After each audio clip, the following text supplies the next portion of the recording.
हे what's up guys, welcome back once again.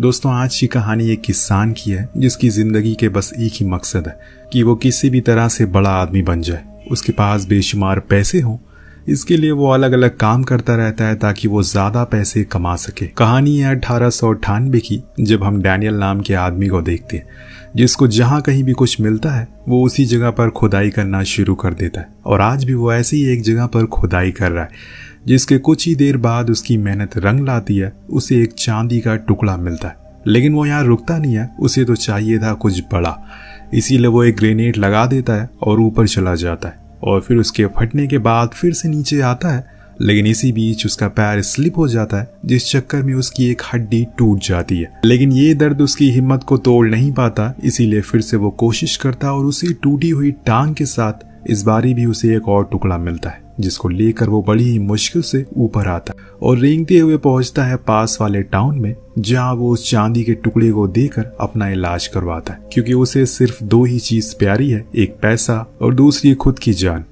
यहाँ से कहानी अब 4 साल आगे बढ़ती है। हम फिर से डैनियल को देखते हैं जिसकी जिंदगी में अब पहले से काफी सुधार आ गया। उसने रात दिन खुदाई करके जो कुछ भी इकट्ठा किया था उसने एक छोटी सी ऑयल ड्रिलिंग मशीन बनाई है, जिससे वो जमीन के नीचे से तेल निकालता है। और अब ये उसका यही काम है। दरअसल पहले उसे अपने खेत के नीचे तेल मिला, जिसे उसने पूरा निकाल कर बेच दिया। उसके बाद से अब वो उस जगह को ढूंढता है जहां पर तेल होने की संभावना होती है। अगर वो किसी की होती है तो वो उस जमीन को लीज पर ले लेता है, अगर नहीं होती तो वो बिना किसी की इजाजत के तेल की खुदाई करना शुरू कर देता है। ऐसे ही एक दिन खुदाई के दौरान एक हादसा हो जाता है, जिसमें उसके साथ काम करने वाला आदमी मारा जाता है, जिसका एक छोटा बेटा भी था। जब डैनियल उसको देखता है तो उसे उस पर बहुत ही ज्यादा तरस आता है, इसीलिए वो उसे गोद ले लेता है और उसका खुद से नाम रॉनी रखता है। अब देखते ही देखते समय बीतना शुरू हो जाता है। डैनियल जहां भी जाता है अपने बेटे को साथ में लेकर जाता है, ताकि लोगों को लगे कि वो एक फैमिली मैन है और किसी को भी धोखा नहीं देगा। ऐसे ही लोग उस पर यकीन भी कर लेते थे और खुद की जमीन उसे लीज पर दे देते थे। यही काम वो सालों से करते हुए आ रहा है, जिसे उसकी किस्मत ने गजब की करवट ली है। लेकिन क्या सच में ये ज्यादा टाइम तक टिका रहेगा? देखते हैं आगे। अब रॉनी भी अब बड़ा हो गया। एक दिन जब वो अपने घर पर होता है तो वहाँ एक पॉल नाम का लड़का आता है, जो उसे बताता है कि उसे लगता है कि उसकी जमीन के नीचे तेल है। तो वो उसे उसकी जमीन की लोकेशन बताता है, लेकिन पॉल को शायद इस बात का डर लग रहा है कि कहीं वो उसे कुछ धोखा तो ना दे दे, जो बात डैनियल भी अच्छे से जानता है। इसीलिए वो उसे $500 का लालच देता है, जिससे कि वो सब कुछ उगल देता है। कुछ इस तरह से वो पहुंच जाता है बॉस्टन, उसी की जमीन पर जहां पर पॉल के डैड उसका काफी अच्छे से वेलकम करते हैं। लेकिन डैनियल किसी को बताता नहीं है कि वो यहाँ पर क्या करने आए, क्योंकि ऐसे किसी भी जमीन पर ड्रिल करना इलीगल है। लेकिन वो फिर भी ये काम कर रहा है, क्योंकि मैंने आपको पहले ही बताया था कि डैनियल के लिए पैसा सब कुछ है। वो उसके लिए कुछ भी कर सकता है, किसी भी हद तक गिर सकता है। लेकिन यही लालच शायद एक दिन उसकी मौत का कारण बनेगी। खैर, वहां पर अब डैनियल रॉयल के साथ उस जमीन जायजा लेना शुरू कर देता है और फिर कुछ ही देर बाद उसे एक जगह पर कुछ तेल का रिसाव मिलता है, जिससे वो समझ जाता है कि जरूर यहाँ पर उसकी उम्मीद से ज्यादा तेल है जो कि बाहर आ रहा है। इसीलिए वो रॉनी को अपना प्लान बताता है। अब वो जितनी जल्दी हो सके इस जमीन को खरीदना चाहता है और फिर इसके साइड वाली जमीनों को भी, ताकि वो एक पाइपलाइन को बिछा सके, जिससे कि उसके शिपिंग के खर्चे बच जाएंगे।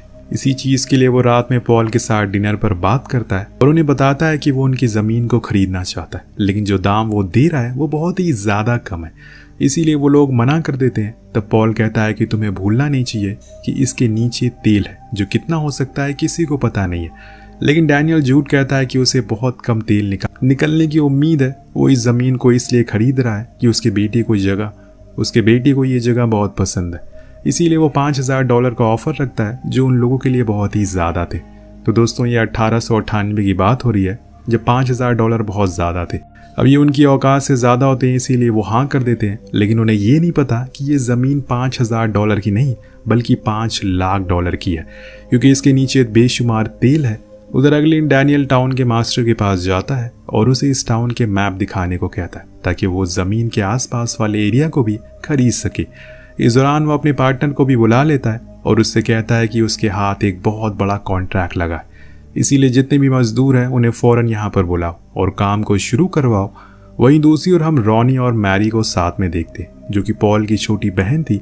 वो उसे बताती है हमारे घर में हर कोई प्रे करता है, अगर मैं किसी दिन ऐसा करना भूल जाती हूँ तो मेरे डैड मुझे बहुत मारते हैं। अब ये सुनकर रॉनी थोड़ा हैरान हो जाता और फिर दूसरे दृश्य में डैनियल को देखते हैं जो अभी भी जमीनों को खरीदने में लगा हुआ था, लेकिन एक बंदा है जो अपनी जमीन नहीं बेच रहा है, जो कि विलियम है। पर डैनियल जानता है कि एक ना एक दिन वो उसे जरूर बेच देगा क्योंकि उसके पास की सारी जमीन बिक चुकी है। अब कुछ दिन सारे मजदूर को बुला लिया जाता है। काम अब जोरों शोरों से शुरू हो चुका था, लेकिन इससे पहले डैनियल सभी गांव वालों से मिलता है और उन्हें बताता है कि ये ड्रिलिंग प्रोसेस अब बहुत लंबा चलने वाला है, इसीलिए उसे उनकी मदद चाहिए क्योंकि काफ़ी वर्कर बाहर से आने वाले जिनके लिए रहने की व्यवस्था करनी होगी। इसी बीच हम टाउन में स्कूल, अच्छे रोड भी बनवाएंगे जिससे सभी को फायदा होगा, यहाँ के लोगों को भी काम मिलेगा। सभी ये सुनकर बहुत खुश होते हैं, लेकिन क्या सच में ऐसा होगा ये तो हमें आगे ही पता चलेगा। फिलहाल डैनियल का पूरा फोकस तेल पर है। वो तुरंत ही मशीन को शुरू करवाने का ऑर्डर देता है, लेकिन इतने में वहां पर इलाही आता है, पॉल का भाई, जो उसे बताता है कि गांव वाले चाहते हैं कि काम शुरू करने से पहले हम सभी प्रे कर लें। तो वो मान जाता है और फिर बाहर आकर सभी के सामने 3-4 अच्छी बातें बोलता है और फिर रॉनी से कहकर स्टार्ट बटन करवाता है। काम शुरू हो चुका है। धीरे धीरे करके वो लोग अच्छी ड्रिल कर रहे हैं, जिस खुशी में आज डैनियल पूरे गांव वालों को दावत देता है, जिसमें वो सभी से बात करने की कोशिश करता है। लेकिन इसी बीच हमें पता चलता है कि ऑयल वेल के अंदर एक वर्कर की मौत हो जाती है। जब इस बारे में डैनियल को पता लगता है तो वो उन पर बहुत ही ज्यादा गुस्सा करता है और उनसे कहता है कि अगर कोई हादसा आपसे आगे हुआ तो उसकी जिम्मेदारी वो लोग होंगे क्योंकि उनकी लापरवाही से ये हुआ है। उसके बाद वो चर्च जाता है जहाँ हम इलाही को देखते हैं जो किसी के अंदर से बुरी आत्मा को बाहर निकाल रहा था, और वो इस चीज को जिस तरीके से कर रहा होता है उसको देखकर डैनियल थोड़ा हैरान था। वो समझ जाता है कि गांव वाले कैसे हैं। सबके जाने के बाद वो इलाही से मिलकर बताता है कि तुम्हें पता होगा कि कुछ दिन पहले वेल में एक आदमी की मौत हो गई, इसीलिए मैं चाहता हूँ कि तुम उसकी कब्र पर जाकर कुछ प्रे कर दो। अब वो मान जाता है, लेकिन आखिर में कहता है कि ये तो अभी शुरुआत है, शायद ऐसे और भी हादसे हो, ऐसे क्योंकि तुमने उस दिन मुझे प्रे करने के लिए बुलवाया नहीं था, खुद कर लिया, जो कि बहुत बड़ी गलती थी। अब ये बात डैनियल को बुरी लगती है, इसीलिए वो उसे टॉन्ट मारते हुए कहता है कि ठीक है, तुम्हारी बेइज्जती के बदले मैं इस चर्च को रेनोवेट करवा दूंगा। पर यह चीज बोलने की कुछ देर बाद धीरे धीरे करके चीजें बिगड़ना शुरू हो जाती है। एक दिन जब काम हो रहा होता है कि तभी वेल से गैस लीकेज होने लगती है, जिससे सब कुछ खत्म हो जाता है। जब इस बारे में डैनियल को पता लगता है तो वो भागते हुए जाता है और अपने बच्चे को बाहर निकालने लगता है। ठीक उसी समय एक तेज धमाका होता है जिससे पूरा ऑयल जलकर खाक हो जाता है और पल भर में सब कुछ खत्म हो जाता है। लेकिन डैनियल के लिए मुसीबत अभी खत्म नहीं हुई थी। अगले दिन डैनियल के पास एक हेनरी नाम का आदमी आता है जो उसे एक लेटर देते हुए कहता है कि वो उसका स्टेप ब्रदर है मॉली, जो कि उनकी सिस्टर है, और उसने तुम्हारे एड्रेस के बारे में बताया है। लेकिन डैनियल को कुछ भी याद नहीं है। ऐसा उसे तो हेनरी पर डाउट होता है कि कहीं वो किसी तरह का कोई चोर तो नहीं है। लेकिन बात करने पर हेनरी उसे बताता है कि वो भी उसकी तरह पहले ड्रिलिंग का काम किया करता था, लेकिन उसे किसी तरह का कोई फायदा नहीं हुआ। वो डैनियल से कहता है कि मैं सिर्फ यहाँ पर छोटा मोटा काम करने के लिए आया हूँ। तो वो उसे अपने साथ रख लेता है और फिर दोनों देर रात तक बातें करते रहते हैं, जिसमें हेनरी तो उसे अपने बारे में सब कुछ बताता है, लेकिन डैनियल बस गिनी चुनी ही चीजें उसे बताता है, सिर्फ अपनी तरक्की और कामयाबी से मतलब। बाकी लोग कैसे जी रहे हैं उसे इससे कोई फर्क नहीं पड़ता। उसी रात रॉनी को न जाने क्या हो जाता है। वो घर में आग जलाकर बाहर भागने लगता है, लेकिन डैनियल उसे पकड़ लेता है और पूछता है कि उसने ऐसा क्यों किया। तब वो बताता है कि वो इस जगह से तंग आ चुका है, उसे कहीं घूमने जाना है। इसीलिए अगले दिन डैनियल रॉनी के साथ ट्रेन में होता है क्योंकि ये लोग एक ट्रिप पर जा रहे हैं। लेकिन इसी बीच डैनियल उससे कहता है कि वो अभी टीटी से बात करके आता है, वो कहीं जाए ना। पर उसके जाने के कुछ देर बाद ट्रेन चलना शुरू हो जाती है, जहाँ हमें पता चलता है कि असल में वो अपने बेटे को छोड़कर जा रहा है। रॉनी भागता है, पर फ्लेचर, जिसको उसने रॉनी की जिम्मेदारी दी है, वो उसे पकड़ लेता है और इतने में ट्रेन स्पीड पकड़ लेती है। वो उसे छोड़कर चला गया था। दोस्तों, कुछ दिनों के बाद डैनियल के पास स्टैनफोर्ड ऑयल कंपनी के लोग आते हैं जो उसके लिए ऑफर लेकर आए थे, जिसमें वो इस पूरे प्रोजेक्ट के बदले में ढेर सारे पैसे ऑफर करते हैं। पर डैनियल कहता है कि अगर वही इस काम को करने लगेंगे तो फिर वो क्या करेगा। तो वो लोग कहते हैं कि इसके बदले में तुम अपने बेटे के साथ टाइम गुजार लेना। ये बात डैनियल को न जाने क्यों इतनी ज्यादा बुरी लगती है कि वो उनके मुंह पर मना करके वहां से चला जाता है। लेकिन कुछ दिन बाद जब डैनियल को इस जमीन पर कुछ ज्यादा मुनाफा होते हुए नहीं दिखाई देता तो वो उस डील को डन कर देता। जो उससे पहले कैंसिल कर दी थी, जिसके बाद हमें पता चलता है कि वो ऑयल कंपनी असल में वहां पर पाइपलाइन बिछाना चाहती है, लेकिन उन्हें पता चलता है कि वहां पर विलियम की जमीन बीच में आ रही है और इसीलिए उन्हें वहां पर ड्रिलिंग करना ही पड़ेगा।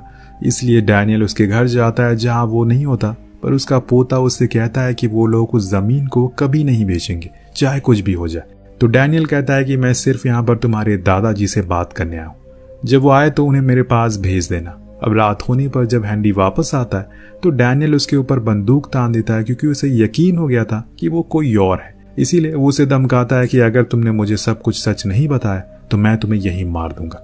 तब हेनरी उसे सारी कहानी सुनाने लगता है कि असल में उसका भाई हेनरी उसके साथ काम किया करता था। वो तुम्हारे बारे में काफी बातें भी करता रहता था और कहता था कि उसे हमेशा से तुम्हारे पास आना है, लेकिन उसके पास इसके लिए पैसे नहीं थे, इसीलिए वो नहीं आ सका। ऐसे ही समय के साथ उसकी तबीयत बहुत बिगड़ गई और फिर उसे एक दिन अपना दम तोड़ दिया। मैं भी कुछ दिन बाद बेरोजगार हो गया और तब मुझे तुम्हारा ख्याल आया।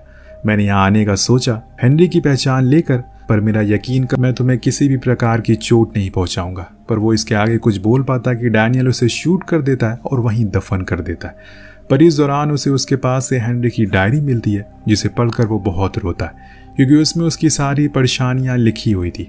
अब सुबह होने पर डैनियल के पास विलियम आता है, उससे पूछता है कि क्या तुम मेरे घर आए थे, तो वो हाँ कहता है और फिर उसे दुगने पैसे ऑफर करता है। तो वो उससे कहता है कि मुझे पैसों का लालच नहीं है, तुम्हें वो जमीन मुफ्त में मैं दे दूंगा, लेकिन उसके बदले में तुम्हें अपने पापों का प्रायश्चित करना होगा, क्योंकि तुमने हेनरी को मारा है और अपनी बेटी को भी दूर कर दिया। अब खुद से डैनियल मान जाता है, क्योंकि उसके पास कोई और चारा भी नहीं था।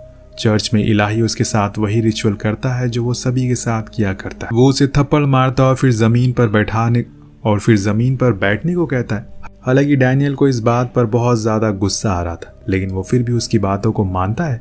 इसके बाद वो लोग उसके ऊपर होली वाटर डाल देते हैं और इसके बाद सभी को लगता है कि वो भी अब उन्हीं के बीच का है। यहाँ डैनियल ने अब रॉनी को भी शहर से बुला लिया है, जिसके बाद वो उसे लेकर बाहर जाता है लंच, जहाँ उसकी मुलाकात स्टैनफोर्ड ऑयल वालों से होती है, जिन्हें वो ताना मारते हुए कहता है कि देखो ये मेरा बेटा है और मुझे इसे मिलने के लिए किसी काम को छोड़ने की जरूरत नहीं है, और हाँ मैंने डील साइन कर ली है किसी और के साथ। अब समय का पहिया चलता रहता है और ऐसे ही देखते देखते रॉनी बड़ा हो जाता है, उसने शादी भी कर ली है। साथ साथ में वो अब सभी से साइन लैंग्वेज में बात करता है। उधर हम डैनियल को देखते हैं जो अब बहुत बड़ा आदमी बन गया है। उसका एक आलीशान घर है, आसपास नौकर चाकर है। उसी दिन उसके पास रॉनी आता है, जिनकी बातों से हमें पता चलता है कि इनके बीच का रिश्ता कुछ खास नहीं रहा। दरअसल रॉनी बताता है कि वो मैक्सिको जा रहा है, वहां पर ऑयल ड्रिलिंग कंपनी खोलने वाला है। तो डैनियल कहता है कि ओ अच्छा, यानी कि तुम मेरा कंपटीटर बनोगे। अब तो रॉनी बोलता है कि ऐसा कुछ नहीं है, मैं खुद का कुछ करना चाहता हूँ। लेकिन डैनियल को ये पसंद नहीं आता, इसीलिए वो उसके मुंह पर कह देता है कि तुम्हें मैंने कचरे से उठाया था तुम्हारे बाप की मौत के बाद, ताकि सभी को लगे कि मैं एक फैमिली वाला आदमी हूँ और सभी को मुझ पर यकीन हो। तुम बाहर गए तो मेरा ही नाम खराब करोगे, जो कि मैं नहीं चाहता। और तुम्हारे पास पैसे कहाँ हैं, क्योंकि तुम मेरे खून थोड़ी हो, तुम्हारे बदन के अंदर एक भी अंश मेरा नहीं है। अब रॉनी गुस्से में कहता है कि इसी बात का मुझे खुशी है, जिसके बाद वो उठकर वहां से चला जाता है। और डैनियल चिल्लाता ही रहता है, पर उसके जाने के बाद उसे एहसास होता है कि उसे ऐसा नहीं करना चाहिए। जैसे जैसे दिन बीतता है उसे रॉनी की यादें आना शुरू हो जाती है। इस चक्कर में वो हर समय नशे में ही रहने लगता है और कहीं भी गिरा रहता है। ऐसे एक दिन उसके पास इलाही आता है, वही पादरी, जिसको देखकर वो और भी ज्यादा पीना शुरू कर देता है। तब इलाही बताता है बहुत बड़ा फादर बन गया, उसका चर्च भी बड़ा हो गया और विलियम की मौत हो गई है, जिसके बाद वो जमीन उसके पोते को मिल गई है, जो कि उसी का चेला है। इसलिए अगर वो चाहता है कि वो जमीन उसे मिल जाए तो वो उसे दिलवा सकता है, पर इसके बदले में उससे पैसे चाहिए। डैनियल मान जाता है, पर वो इलाही से कहता है कि पहले तुम खड़े होकर कहो कि तुम एक नकली पादरी हो, तुम ढोंग कर रहे हो और तुम्हें भी यकीन है कि कोई भी गॉड नहीं है। इलाही मजबूर था क्योंकि उसे पैसे चाहिए थे, इसीलिए वो इन शब्दों को दोहराता है। लेकिन फिर बाद में डैनियल उससे कहता है कि मैंने उस जमीन का सारा तेल निकाल लिया, इसीलिए अब वो मेरे किसी भी काम की नहीं है। ये सुनकर इलाही रोने लगता है और बोलता है कि उसके पास अब एक भी पैसे नहीं बचे, वो पूरा बर्बाद हो चुका है। तब डैनियल खड़े होकर कहता है कि तुम एक खोखले इंसान हो, तुमसे लाख गुना बेहतर तुम्हारा भाई पॉल है, उसने हमेशा सही फैसले लिए, लेकिन तुम लालच से भरे हुए, सेम मेरी तरह। लेकिन तुम्हारी लालच नहीं मुझे आज इतना अमीर बना दिया। अगर तुम उस दिन वो $5000 में मुझे वो जमीन नहीं बेचते तो आज मैं इतना बड़ा आदमी नहीं बनता, लेकिन तुमने मुझे उस दिन बहुत जलील किया। ये बोलकर वो उसे जमीन पर फेंक देता और उसके सर पर इतनी बार वार करता है कि वो वहीं मारा जाता है। ये कहानी का आखिरी सीन होता है जो शायद आपको थोड़ा अजीब लगे कि आखिर ये कैसी एंडिंग है। असल में इस पूरी कहानी में हमें एक ही चीज दिखाने की कोशिश की गई है कि कैसे लालच इंसान को अंदर से खोखला कर देती है। उसने पैसों की लालच में न जाने कितनों का खून कर दिया, कितनों की जमीन छीन ली, पर अंत में उसे सिर्फ अकेलापन मिला। उसका बेटा उससे दूर हो गया। वही हाल इलाही का भी हुआ। इसीलिए कहते हैं कि लालच बुरी भला है। वेल, आपको कहानी कैसी लगी नीचे कमेंट करके जरूर बताएगा। मिलते हैं अगली वीडियो में। Thank you so much watching. Peace out.